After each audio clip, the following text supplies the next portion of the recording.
Hello friends, welcome to Sudha's kitchen recipes. இன்னைக்கு நம்ம மாவடு ஊறுகாய் செய்ய போகிறோம். எப்படி செய்யலான்னு பார்க்கலாமா? வாங்க வீடியோக்குள்ளே போகலாம். இப்போ பாருங்க, நம்ம மாவடு எடுத்துருக்கோங்க. மாவடு நல்லா சுத்தமாக கழுவிட்டு கிளாத் வச்சு தொடச்சி நல்லா தண்ணீர் எதுவுமே இல்லாத மாதிரி நம்ம பார்த்து எடுத்துக்கணுங்க.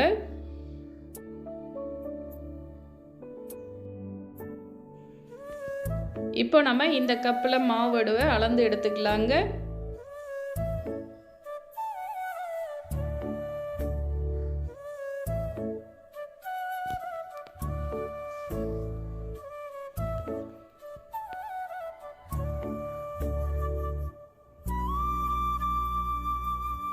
இப்போ இந்த கப்பிலையே நம்ம உப்பு, மிளகாய் தூள் எல்லாமே சேர்த்துக்குவோங்க. அதனால தான் அளந்து எடுத்துக்கிறோம்.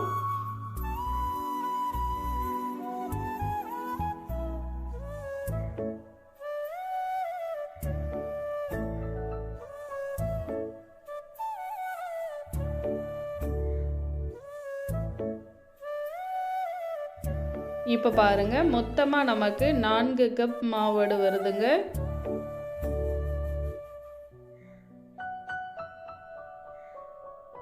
நான்கு கப் மாவடுக்கு 1/2 கப் உப்பு சேர்த்துக்க போகிறோங்க.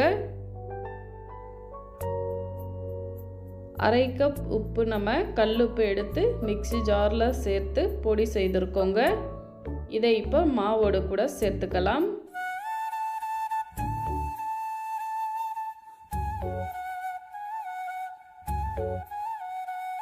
இதை நல்லா குலுக்கி விட்டுக்கணுங்க.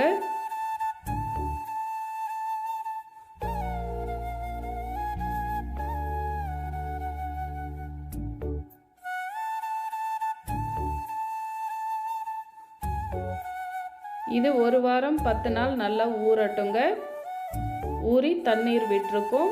அதுக்கப்புறமா நம்ம மிளகாய் தூள் எல்லாமே சேர்த்துக்கலாம். 10 நாள் நம்ம டெய்லி குலுக்கி விடணுங்க. இப்போ பாருங்கள், 10 நாள் ஆயிடுச்சு. தண்ணீரும் மாவடவும் கரெக்டாக இருக்குது. இப்போ நம்ம 1/4 கப் மிளகாய் தூள் எடுத்துருக்கோங்க. 1/2 கப் உப்பு எடுத்தோம் இல்லையா, 1/4 கப் மிளகாய் தூள். மிளகாய் தூளில் பாதி அளவு கடுகு எடுத்துருக்கோங்க.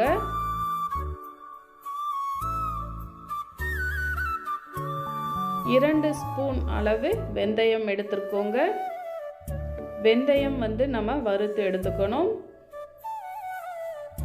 பாருங்கள், ஆயில் எதுவுமே சேர்க்காம வெந்தயம் நம்ம நல்லா வறுத்து எடுத்துக்கிட்டோங்க. அதை மிக்ஸி ஜாரில் சேர்த்துக்கலாம். கடுகு வறுக்கக்கூடாதுங்க, அப்படியே பச்சையாகவே சேர்த்துக்கணும். இப்போ இது கூட 1/4 ஸ்பூன் பெருங்காயத்தூள், 1/4 ஸ்பூன் மஞ்சத்தூள் சேர்த்து கொரகொரப்பாக அரைச்சி எடுத்துக்கணும். பாருங்கள், இது போல் கொரகொரப்பாக அரைச்சி எடுத்துக்கிட்டோம்.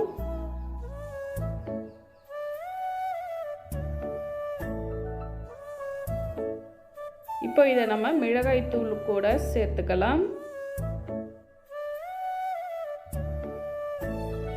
இப்போ பாருங்கள், ஊறின மாவடு தனியாக ஒரு பவுலில் எடுத்து வச்சுருக்கோங்க. அதோட தண்ணீரை நம்ம ஃபில்ட்ரு பண்ணி எடுத்துருக்கோம். நம்ம மிளகாய் தூள் எல்லாமே சேர்த்துருந்தோம் இல்லையா, அதில் மாவடுவோட தண்ணீர் சேர்த்து நல்லா கலந்துக்கலாங்க. எக்ஸ்ட்ரா தண்ணீர் சேர்க்கக்கூடாது. ஒரு சொட்டு கூட தண்ணீர் படாமல் செய்யணுங்க. அப்போ தான் கெட்டு போகாமல் இருக்கும்.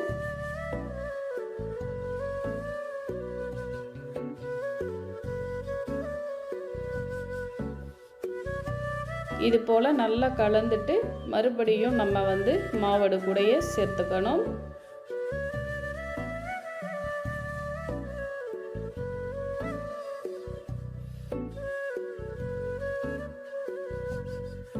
இப்போ பாருங்கள், மாவடு ஊறுகாய் நமக்கு ரெடி ஆயிடுச்சு. இது தண்ணியும் மாவடுவும் சேர்ந்து இது போல தாங்க இருக்கும். ரொம்ப டேஸ்டாகவும் வாசமாகவும் சூப்பராக இருக்கும்.